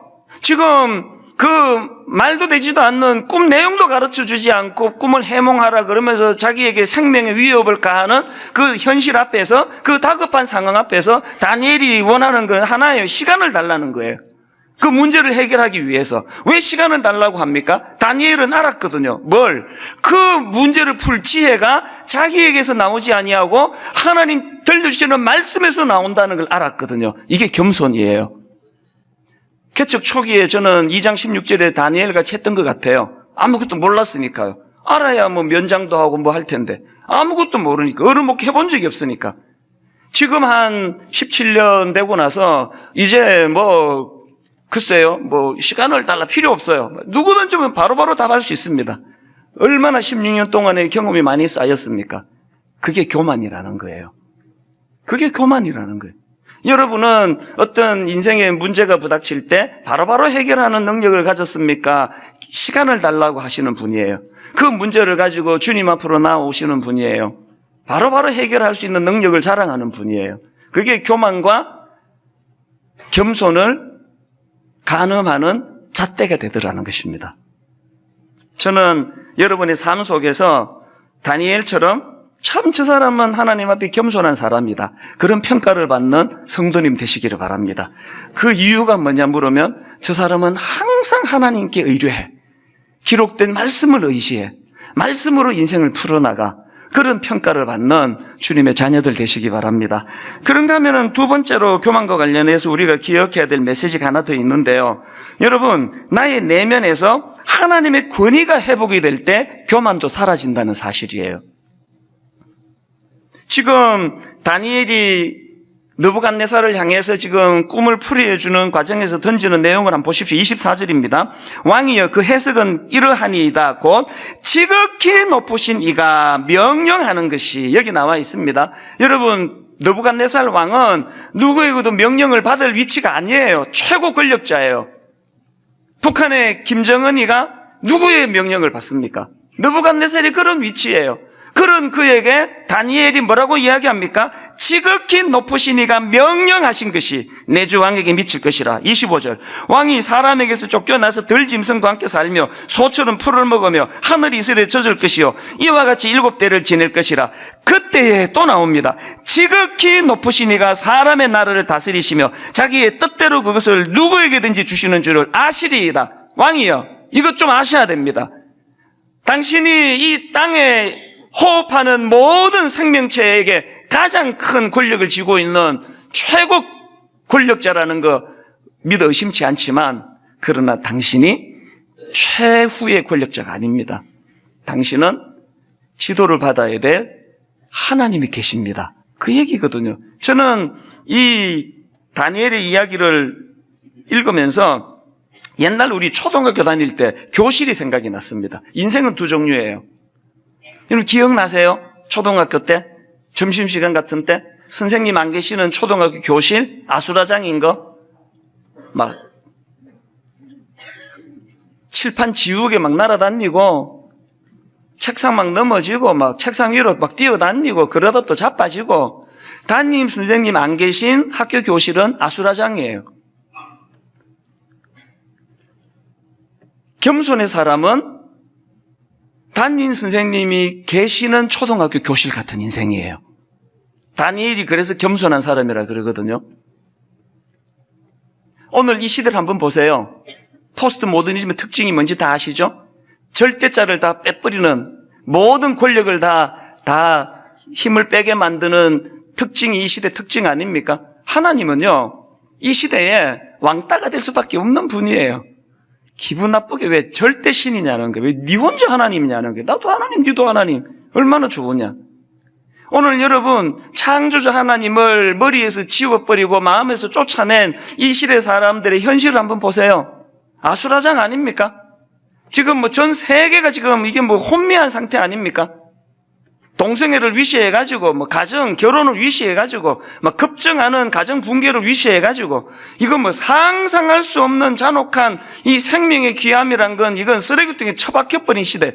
죽여도 막 하여튼 막 극악무도하게 사람을 죽이고, 이 도대체 이렇게 그 개명하고 배운 사람이 많고 고학력자들이 많은 이 시대에 이제 되어가는 꼴을 딱 보니까 딱 한마디로 내가 해석하겠더라고. 이 시대는 담임 선생님 안 계신 초등학교 교실이에요. 이 막 두려운 현상들이 일어나고 있는 거 아닙니까? 여러분 내면 세계는 어떠세요? 여러분 내면 세계는 담임 선생님이 안 계신 느부갓네살과 같은 교만으로 무장된 내가 최종 결정권자고 뭐든지 내 마음대로 결정하고 내가 결정하는 것이 곧 진리고 법이라고 하는 그런 교만에 빠져 있는 그분의 삶이 담임 선생님 계시지 않는 초등학교 교실과 같은 인생이에요. 저는 이런 점에서 우리 교회의 부교역자들이 진짜 부럽습니다. 그들에게는 담임 목사가 있거든요. 저 되게 어려워합니다. 조금 뭐 성도들한테 사고를 치거나 성도들한테 잘 못하면 너 가만히 있지 않습니다. 저 보긴 이래도 엄청 무서워요. 그냥 안 넘어갑니다. 이 벌벌 떨어요. 내가 화를 내면은. 그 모든 교역자들을 위해서 사고를 일으키면 수습해주고 뒷바라지해주고 그 상황에서 가장 좋은 길을 가르쳐주고 그런 일을 하는 담임 목사가 그들에게 있는데 난 어떡합니까? 누가 날 지도해줘요? 오카노 목사님 돌아가시고 제일 슬펐던 게 그거예요. 근데 여러분, 오카노 목사님 돌아가시고 제가 이상해지던가요? 목사님 안 계시고 제가 막 강단에서 막 헛소리나 짓거려대고 돈이나 밝히고 막 그냥 막 그런 해서는 안 되는 짓을 하고 제가 그러던가요? 하나님이 파송해 주신 지도자 오카노 목사님은 하나님 곁으로 갔지만 여전히 내 내면 세계는 담임 선생님이 계신 교실과 같은 인생이라고 저는 확신합니다. 담임 선생님이 계신 인생은 혼란이 없어요. 혼미함이 없습니다. 여러분은 어떠세요? 아까 여러분 그 느부갓네살이나 사울이 내가를 반복하는 그런 인생이라고 말씀드렸는데요. 신약에 보면은 내가가 또 계속되는 구절이 또 있습니다. 갈라디아 2장 20절입니다. 내가 그리스도와 함께 십자가에 못 박혔나니 그런즉 이제는 내가 사는 것이 아니요 오직 내 안에 그리스도께 사시는 것이라. 이제 내가 육체 가운데 사는 것은 나를 사랑하사 나를 위하여 자기 자신을 버리신 하나님의 아들을 믿는 믿음 안에서 사는 것이라. 여기서 내가는 오늘 본문의 내가보다 더 빈번하게 나오는 내가예요. A.W. 토즈가 쓴 자아를 버려라는 그 책에 보니까요, 이 갈라디아 20장 전후로 내가 14번 나온대, 14번. 그런데 여러분, 여기 나오는 내가는 앞에서 느부갓네살의 내가나 사울왕의 내가랑은 차원이 다른 내가예요. 여기에서 갈라디아 2장 20절에 바울이 말하는 내가 그리스도와 함께 십자가에 못 박혔나니 또 오직 내 안에 그리스도께서 사시는 것이다라는 이 차원의 내가는요, 담임 선생님이 계신 인생의 내가예요. 담임 선생님의 통제를 받는 사람이 할 수 있는 내가예요. 여러분에게 갈라디아 2장 20절에 내가가 자리 잡고 계십니까? 다시 보시겠습니까? 내가 그리스도와 함께 십자가에 못 박혔나니 그런즉 이제는 내가 사는 것이 아니요 오직 내 안에 그리스도께 사시는 것이라. 여기 바울의 고백, 오직 내 안에 그리스도께 사시는 것이라. 이게 뭘 고백하는 거예요? 담임 선생님이 계시는 학교에 나는 교실의 인생이다. 나는 그분의 지도를 받을 것이다. 나는 그분의 통제를 받을 것이다. 그분이 내 인생에서 필요한 지혜와 걸어가야 될 길들을 가르쳐 주시고 나는 그분의 지도 아래, 그분의 통제 아래 놓여 있는 인생이다. 이 선언이거든요. 결론을 이렇게 맺기를 원합니다. 저는 고린도전서 4장 안에 우리가 겸손을 회복할 수 있는 굉장히 중요한 그 원리 하나를 발견할 수 있다고 생각하는데요. 고린도전서 4장 6절입니다. 형제들아, 내가 너희를 위하여 이 일에 나와 아볼로를 들어서 본을 보였으니 이는 너희로 하여금 기록된 말씀 밖으로 넘어가지 말라 한 것을 우리에게서 배워 서로 대적하여 교만한 마음을 가지지 말게 하려 함이라. 교만한 마음을 가지지 말게 하려 함이라 하면서 주는 지침을 한번 보시겠습니까? 7절입니다. 현대인의 성경. 누가 여러분을 남달리 뛰어나게 하였습니까? 여러분이 가진 것 중에 하나님에게 받지 않은 것이 무엇입니까? 여러분이 가진 것이 하나님에게 받은 것이라면 어째서 받지 않은 것처럼 자랑하십니까? 정신이 팍쩍 드는 말씀 아닙니까? 30몇 명으로 시작한 분당 우리 교회가 오늘에 이르기까지 하나님의 손길이 미치지 않은 곳이 있었느냐? 어느 것 하나라도 하나님 없이 네 힘으로 한 거 있었느냐? 분당 우리 교회 개척되고 오늘에 이르기까 아니, 네 인생이 시작되고 지금까지 어느 것 하나 하나님 없이 네 힘으로 한 게 있었느냐? 아닌데 왜? 네가 가진 것이 하나님에게 받은 것이라면 어째서 받지 않은 것처럼 자랑하느냐? 이 지적 앞에 정신이 팍쩍 드는 저와 여러분 되시기를 바랍니다. 가을이 되면요, 누구나 마음이 허전해져요. 마음이 힘들어집니다. 공통점이에요. 뭔가 스산해요. 그런데 여러분, 그 허전함은 두 종류예요. 저도 어제 몸살을 앓았거든요. 마음이 너무 힘들어가지고 설교 준비도 안 되고요, 너무 마음은 심란하고. 왜 딸한테 내가 글을 보냈습니다. 아빠가 지금 마음이 너무 힘들다. 네가 기도해 줘야 되겠다. 바로 답이 왔어요. 무슨 일이에요? 뭔 일 없거든요. 아무 일 없습니다. 여러분, 이렇게 마음이 힘들고 심란해진다면 그 두 종류의 이유 때문이에요. 하나는 하나님이 안 계신 담임 목사가 없는 교실 같은 인생에서 찾아오는 공허함에서 오는 허전함이 있습니다. 저는 그런 차원이 아니에요. 그 종류가 아닙니다. 저는 교실에 계신 선생님이 저를 너무 믿으셔가지고 너무 많은 사명을 맡기신 것 때문에 마음이 힘든 사람이에요. 어제 4건의 상담을 했거든요. 계산해보니까 5시간 보냈더라고요. 억장이 무너지면 눈물을 뚝뚝뚝뚝 흘리는 그 젊은 자매의 그 눈물이 저에게 전이가 돼가지고 너무 마음이 힘들고 우울하고 설교 준비도 안 되고 한숨만 나오고 내 딸한테 나 좀 도와달라고 글을 보내야 되는 그런 상황이었지만 이건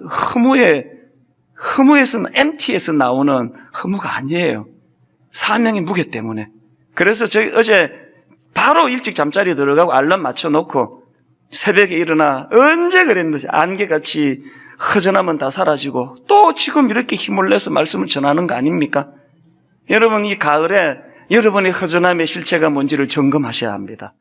지금까지 우리는 고린도전서 13장에 나오는 이 사랑의 속성 15가지 중에서 4가지를 살펴보았습니다. 첫째가 뭐였죠? 오래 참고, 사랑은 오래 참고. 그 다음 둘째가 뭐였습니까? 온유하며. 이 오래 참고와 온유하고의 연관성을 이미 이제 머릿속에 다 담으셨을 것이고요. 세 번째가 뭐였습니까? 시기하지 아니하며. 그리고 네 번째가 자랑하지 아니하며. 그리고 오늘 살펴볼 말씀은 교만하지 아니하며 라는 이 말씀을 가지고 그 교만에 대해서 오늘 좀 말씀을 살펴보려고 합니다. 그런데 이 사랑의 첫 번째 속성인 오래 참고와 온유하고가 연관성이 있다는 것. 오래 참는 것은 내게 해를 끼치고 내게 상함을 준 사람에 대해서 소극적인 의미에서 그것을 참고 기다려주는 마음의 태도라면, 온유하고라는 것은 보다 더 적극적으로 내게 해를 끼치고 내게 아픔을 준 사람을 껴안고 품는 어떤 행위가 동반되는 보다 적극적인 개념이라고 말씀드렸습니다. 이렇게 오래 참고와 온유하고가 연관이 있는 것처럼 오늘 이 본문의 말씀 교만하고도 앞뒤의 속성과 다 연결이 되더라는 것입니다. 어떻게 연결이 될까요? 이 바로 앞에 나오는 항목인 자기 자랑을 방치해 두면, 그 자기 자랑을 방치해 두면 그것이 발전해서 생겨나는 것이 그게 교만이라는 겁니다. 그리고 이 교만이 뿌리 속에, 내 마음속에 뿌리 깊게 자리 잡으면 그것이 나타나는 것이 타인에 대한 내일 살펴볼 무례하고 하는 그 무례함이라는 거예요.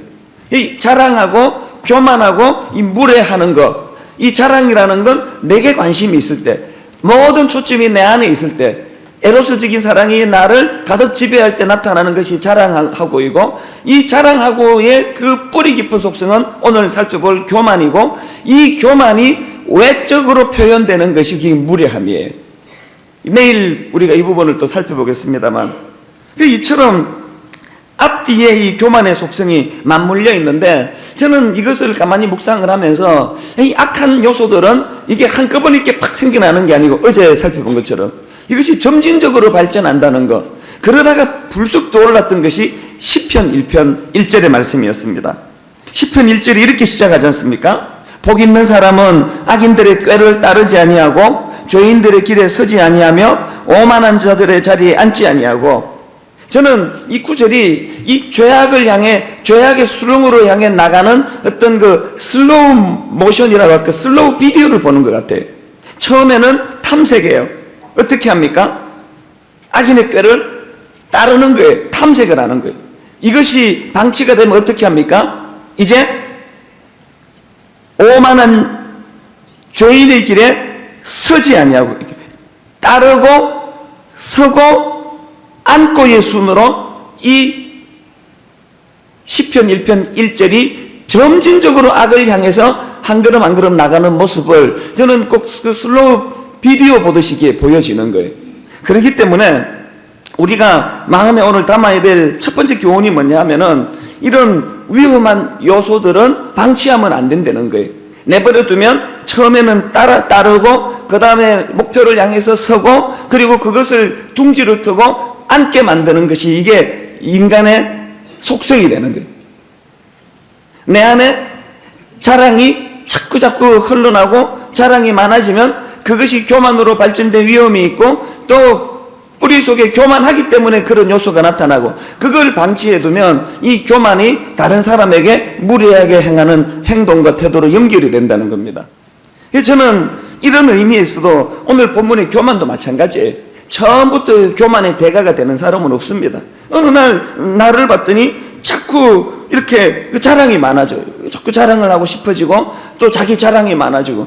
저도 그럴 때가 있습니다. 자꾸 자랑을 하고 싶어서 못 견딜 때가 있습니다.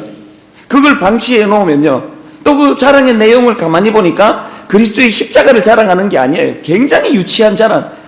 갑자기 분당 우리 교회가 숫자가 많아진 걸 너무너무 자랑하고 싶은 거예요. 내 퓰러시아교회에 입학해가지고 처음에 느꼈던 감정이 그거예요. 기분 나쁘게 아무도 저를 큰 교회 목사로 보는 사람이 없어요. 외모적으로 그런 느낌이 안 드나 봐요. 가면 이제 저를 알아보는 분들은 굉장히 저를 환대하면서 목사님 손잡아보자 그러는데, 어떤 인간들은 시큰둥해요. 저를 보면서도 그냥 이렇게 보니까 내 그분하고 대화하면서 이 사람이 분당 우리 교회를 모르는구나라는 생각이 직감적으로 들면 어떻게 해서든 내가 큰 교회 목사라는 걸 이렇게 좀 알리고 싶은 거예요. 그걸 뭐 유치하게 10,000명이거든요. 이렇게 이야기하기가 너무 유치하잖아요.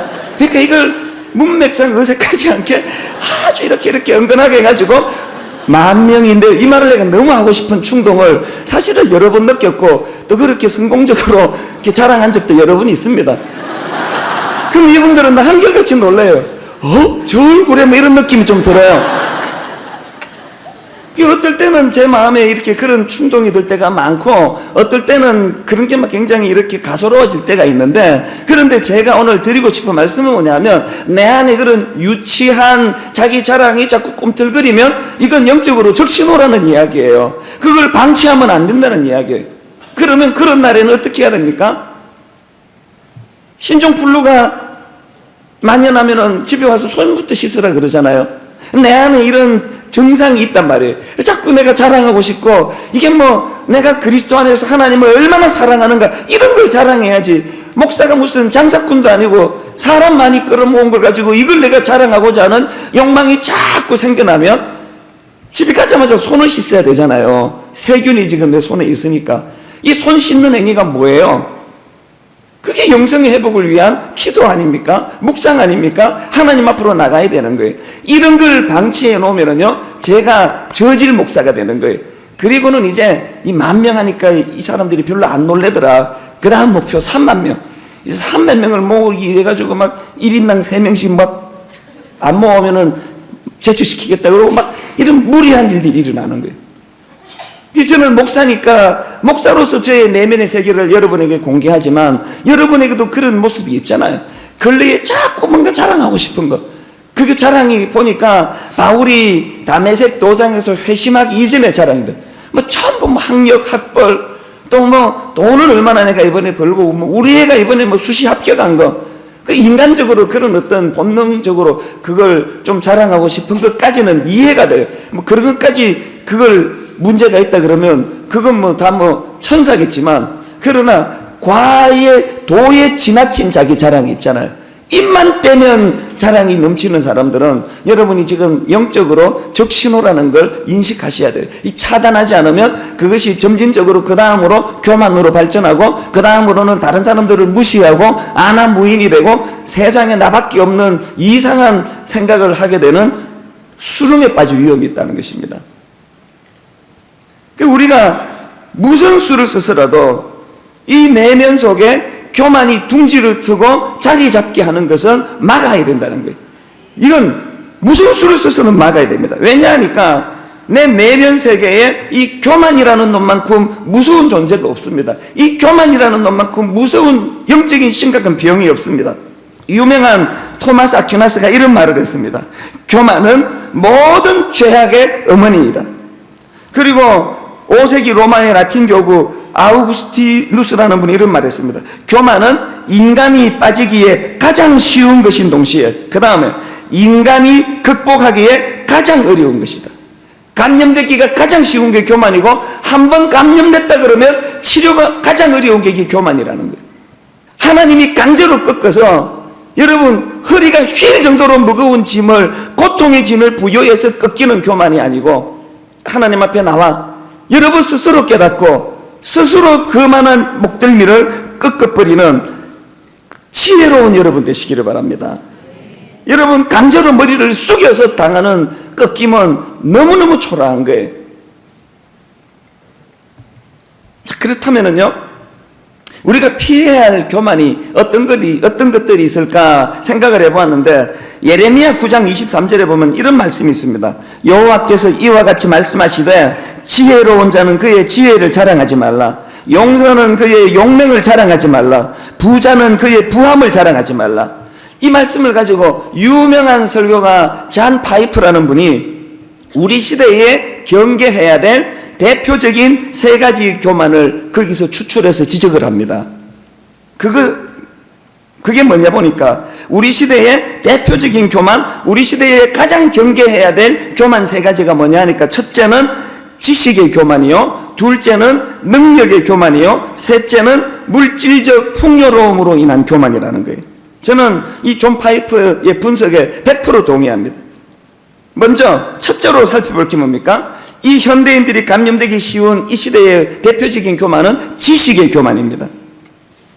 지난 2000년 말에 영국의 이코노미스트지에서 세계적인 석학들에게 두 가지 질문했답니다. 이제 그 한 세기가 저물고 한 세기가 새로 이제 도래하는 그 시점에서 이런 질문했습니다.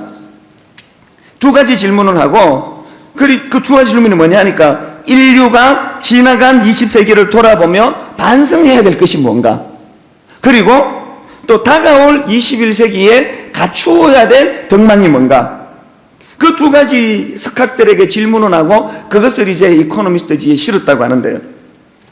그 물음에 대답한 석학들이 공통적으로 대답한 게 뭔지 아십니까? 그게 바로 지식적 겸손이었습니다. 지난 20세기에 인류는 자신의 지식을 과신하면서, 자기 지식을 과신하면서 우리가 겸손하지 못했다, 우리가 교만했다. 그리고 다가올 21세기에는 이를 반성하고 좀 더 겸손하게 살아야 되겠다. 이게 석학들이 내놓은 대안이라는 것입니다. 이 지식의 교만이요. 참 의미 있는 분석 아닙니까? 그렇기 때문에 나 자신에게 지식이 더해갈수록, 남들이 깨닫지 못하는 여러 가지 지식과 지혜가 내게 넘쳐날수록 우리는 고린도전서 8장 1절의 경고의 말씀에 귀를 기울여야 합니다. 8장 1절입니다. 지식은 교만하게 하며 사랑은 덕을 세우나니. 자기가 가진 그 지식이 덕을 앞세우는 아가페 사랑으로 더 씌우지 못하면 그 지식이 화근이라는 거예요. 그 지식 때문에 교만해진다는 거예요. 여러분, 도대체 뭘 위한 지식입니까? 고린도 교회의 근본적인 문제가 뭡니까? 그들에게는 많은 은사가 있었습니다. 많은 지식이 있었습니다. 그 도시 자체가 지식을 굉장히 중요하는 환경 속에 있었습니다. 그러니까 예를 들면은 압구정동에 있는 교회의 성도들에게서 나타나는 어떤 성향이 있을 거 아닙니까? 또 신림동에 있는 교회의 성도들에게서 나타나는 성향이 있을 거 아닙니까? 또 분당에 있는 성도들에게서 나타나는 성향이 있을 거 아닙니까? 각각의 성향들이 다 있는데 고린도 교회 사람들의 성향은 그 지역의 분위기가 이 지식을 자랑하고 지식을 굉장히 중요하게 생각하던 그런 환경 속에 놓여 있다 보니까 고린도 교회 성도들도 이런 우를 범한 거예요. 지식을 가지고 남을 폄하하고 그 지식이 에로스 사랑으로 덧입혀지니까 얼마나 거기에 갈등이 많고 분파가 많고 분쟁이 많은지 모른다는. 그래서 저는 오늘 여러분들에게 하나님이 남들이 가지지 못한 지식을 주시는 지식의 은사가 여러분에게 부어지게 되시기를 바랍니다.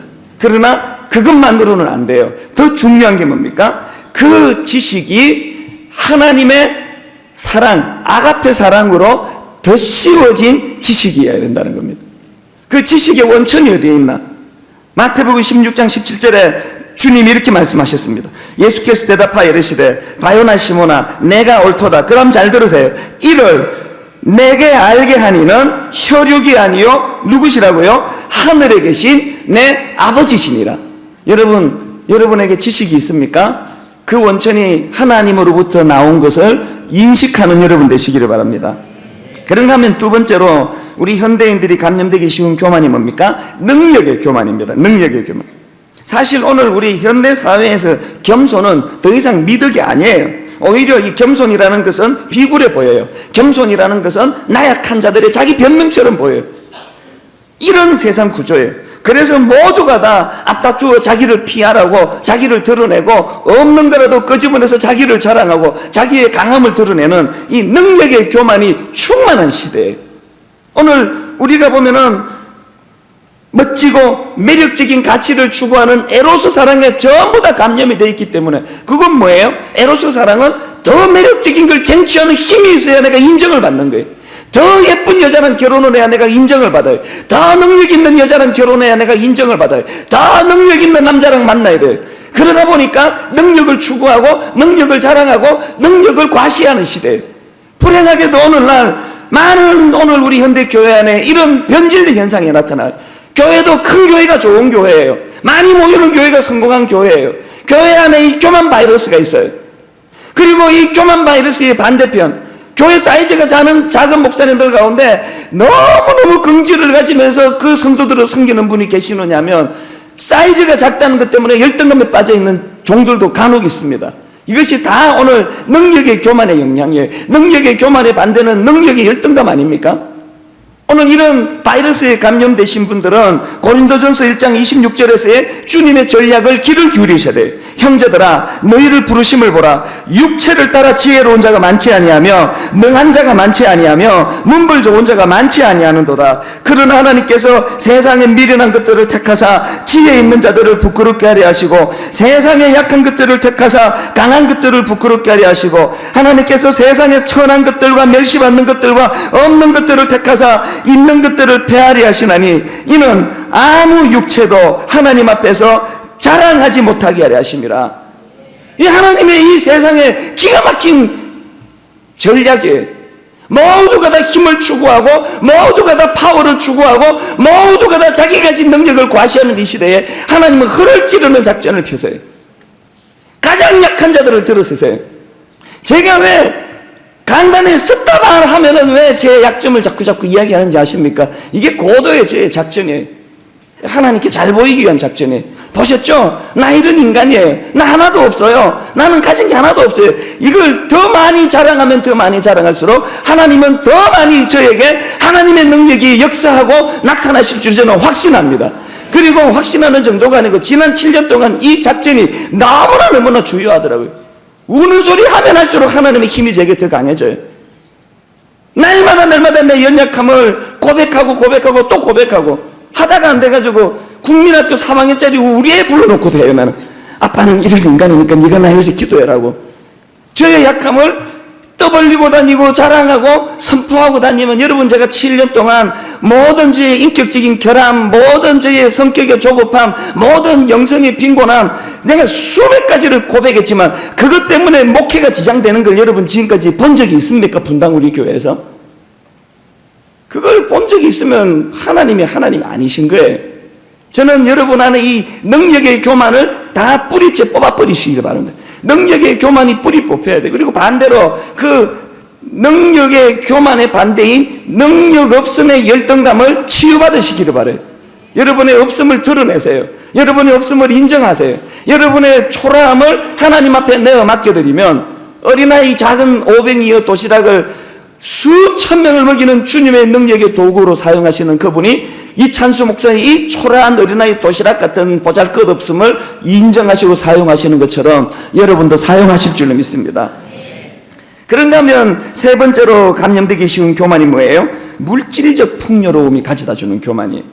신명기 8장 11절 다 아시죠? 내가 오늘 내게 명하는 여호와의 명령과 법도와 규례를 지키지 아니하고 내 하나님 여호와를 잊어버리지 않도록 삼갈지어다. 내가 먹어서 배부르고 아름다운 집을 짓고 거주하게 되며 또 내 소와 향이 번성하며 내 은금이 정식되며 내 소유가 다 풍부하게 될 때에 그 다음에 내 마음이 교만하여 내 하나님 여호와를 잊어버릴까 염려해요. 자, 저를 잘 보세요. 이게요 지금 어떤 유난히 교만한 놈을 불러놓고 지적하는 게 아니에요.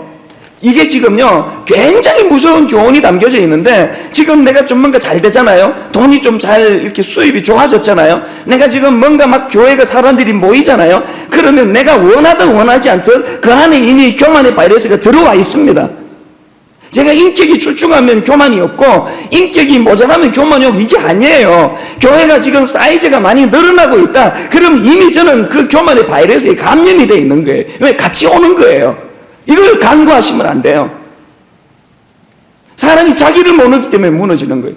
저는 제 안에 교만의 바이러스가 보여요. 읽혀져요. 그래서 두려운 거예요. 그럼 뭐가 교만입니까? 저희 어머니가 뭐 불철주야 저한테 하시는 말씀, 당부의 말씀. 처음에 교회를 개척하고는 교회가 안 될까봐 맨날 그렇게 걱정하시고 염려하시더니 이제 교회가 좀 자리를 잡으니까 또 다른 염려가 생기셔가지고 하여튼 뭐 만나면 그 말씀하시고 전화하면 그 말씀하시는 게 너 교만하면 죽는다. 네가 잘나가지고 교회가 사람 모이고 부흥한다 생각하면 너는 죽는 줄 알아라. 무슨 구원자가 그 담임 목사한테 이런 험한 말을 자꾸 하는지 모르겠는데 그 어른이 말씀하시니까 거기에 뭐 무슨 토를 답니까? 항상 제가 알겠습니다. 명심하겠습니다. 그렇게 대답은 드리지만요. 지금 제 마음으로 아유 어머니 그런 걱정하지 마세요. 그런 걸 노파심이라 그럽니다. 연세가 드시니까 염려가 많아지시네요. 하나님이 하신 거 다 알아요. 저 교만하지 않습니다. 항상 제가 마음으로 그렇게 사실은 응수를 해왔는데 어느 날 하나님이 제게 가르쳐 주신 메시지가 있습니다. 그게 교만이라는 거예요. 그리고 제가 깨달은 놀라운 진리가 뭔지 아십니까? 여러분 뭐가 교만입니까? 뭐가 교만입니까? 7년 만에 어떻게 그렇게 교회를 부흥시키셨어요? 그럼 제가 제가 했나요? 하나님이 하셨죠? 호호호 뭐 이러면 이게 겸손입니까? 그건 교양이라 그러지 그건 겸손이라 그러지 않습니다. 여러분 뭐가 교만인지 아십니까? 또 뭐가 겸손인지 아십니까? 처음에 제가 교회를 개척하고는요 진짜 죽을 것 같더라고요. 청소년 사역만 10년 하고 어른 사역을 처음 해놓으니까 우선 설교가 안 돼요. 열심히 준비해가지고 주일날 그 설교를 하고 나면 그때 뭐 많이 모이지도 않은 그런 때인데 설교하고 나면은 자꾸 성도들이 설교가 유치하다는 거예요. 애들만 상대해 놓으니까 목사님 설교가 자꾸 유치하다는 거예요. 이게 나 이해가 안 되는 거예요. 그 중학생들은 다 설교가 깊이 있다 그랬는데 왜 애들은 그렇게 내 설교가 너무 깊어서 못 알아듣겠다고 쉽게 해달라 그러는데 어른들은 자꾸 유치하다 그러는데 이걸 어떻게 해결해야 될지 모르니까 토요일만 되면 막 정말 죽겠더라고요. 잠을 제대로 자본 적이 없어. 토요일 날에는 언제는요 설교 준비를 다 마치고 시계에 보니까 토요일 날 새벽 5시더라고요 2시간 눈 붙이고 가서 설교한 적도 있습니다. 죽겠더라고요. 그래서 막 불철주야 매달렸어요. 막 죽을 것 같으니까 하나님 이 분당에다 교회를 개척 잘못해가지고 이제 개망신 당하고 막 쫓겨날 것 같은데 저 똑똑한 사람들이 나보고 자꾸 말씀이 깊이가 없다는데 어떻게 하면 좋겠냐고 막 얼마나 매달렸는지 몰라요. 울기도 많이 울었습니다. 그러고 시간이 좀 지나고 이제 어른 목회를 해보니까 뭐 이제 감이 좀 잡히고 설교가 이제 조금씩 또 방향이 잡히고 그래서 어느 순간서부터 뭐 깊이가 없습니다 이렇게 말하는 사람이 많지는 않아졌습니다. 이제는 그런 얘기는 잘 안 들려졌어요. 그러고 나서 저를 봤더니 개척 초기에 절박하게 하나님께 붙잡고 매달리는 마음이 느슨해져 있는 저를 발견한 거예요. 그게 교만입니다. 교만은 교양의 문제가 아니에요. 뭐 누가 이야기하면 제가 했나요? 이게 겸손이 아니고 이제는 제멋대로 설교를 잘할 수 있고 사람들이 심리를 잘 파악할 수 있고 사람들이 심금을 울리는 설교 하나 정도는 식은 죽 먹기처럼 할 수 있는 때가 됐다 하더라도 여전히 개척 초기에 하나님 안 도와주시면 망할 것 같고 하나님 안 도와주시면 죽을 것 같고 오늘도 설교하고 깊이가 없다고 욕 얻어먹을 것 같은 두려움 때문에 부들부들 떨며 하나님께 매달리는 그 매달림이 약해지지 않는 그 상태, 그게 겸손입니다. 그러면 여러분 삶에 적용해 보세요. 신혼 때 얼마나 여러분 겸손하셨습니까? 일이 안 풀릴 때 얼마나 겸손했습니까? 이제는 세상 사는 법도 좀 알 것 같고 지혜도 어느 정도 있는 것 같고 자식도 이렇게 키우면 될 것 같고 방법도 다 알고 그러면서부터 절박하게 하나님 찾는 일이 점점 약해지기 시작하는 거예요. 그게 교만입니다. 그러니까요, 제일 그 위험한 사람이 어떤 사람인지 아세요? 모든 사람이 저 사람은 겸손하다고 인정하는 그 사람, 그게 가장 위험한 사람이에요. 여러분이 하나님 앞에서의 겸손이 왜 너무너무 중요한가를 제가 성경 한 구절만 읽어드리고 말씀을 마무리하겠습니다. 우시야 왕이 처음에 잘 나가다가 처음에 겸손했다가 막판에 교만해가지고 그가 망하게 된 케이스인데 그 우시야 왕의 사례를 보면서 우리가 교훈을 얻을 수 있습니다. 역대하 26장 5절을 보니까요, 이런 기록이 있습니다. 하나님이 묵시를 밝히게 하는 스가랴에 사는 날에 하나님을 구하였고, 우시야가 그랬단 말입니다. 그리고 그 다음 보십시오. 저가 여호와를 구할 동안에는 하나님이 형통케 하셨더라. 우시야는 처음에 잘 나갔습니다. 정치 잘했습니다. 굉장히 인정을 받았습니다. 막판에 문둥병으로 죽어버렸습니다. 저주를 받았습니다.